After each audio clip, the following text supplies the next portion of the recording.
श्री पुरुषोत्तमाय नमः।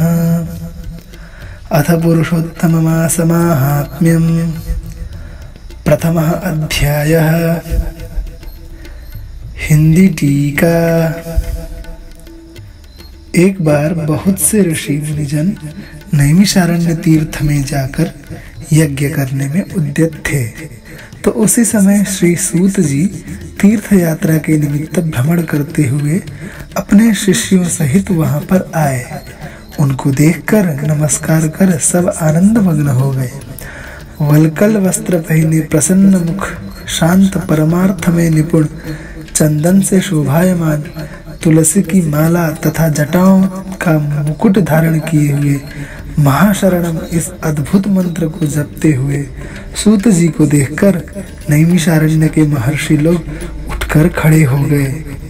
मुनियों ने हाथ जोड़कर कहा कि हे सूत जी, हम सब की भगवान की अद्भुत कथाओं को सुनने की इच्छा है। तब सूत जी ने प्रसन्नता से सब ऋषियों के आगे हाथ जोड़कर नमस्कार किया।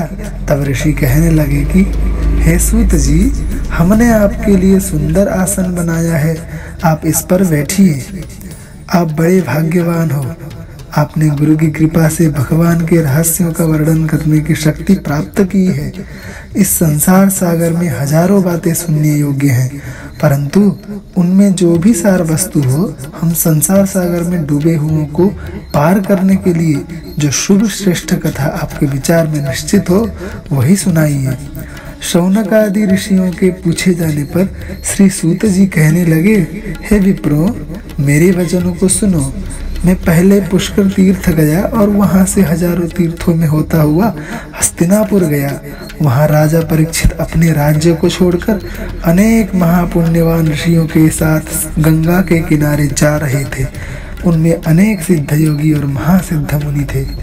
मैं वहां पर उस समाज को पूछ ही रहा था, तो वहां श्री कृष्ण भगवान के चरण कमल में मन लगाए महामुनि व्यास जी के पुत्र शुकदेव जी पधारे, जिनकी 8 वर्ष की आयु, शंख के समान कंठ, ऊंचे और चिकने केशों से घिरा हुआ मुख, दृढ़ कंधे और चमकती हुई कांति थी। वह अवधूत वेश ब्रह्मस्वरूप थे। ऐसे महामुनि शुकदेव जी को देखकर सब मुनि हाथ जोड़कर खड़े हो गए।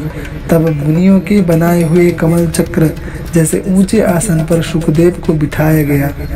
उस आसन पर बैठे हुए ज्ञान समुद्र के चंद्रमा शुकदेव जी ऋषियों की पूजा को ग्रहण कर ऐसे शोभायमान हुए जैसे तारागणों में चंद्रमा शोभायमान होता है। श्री पुरुषोत्तम भगवान की जय।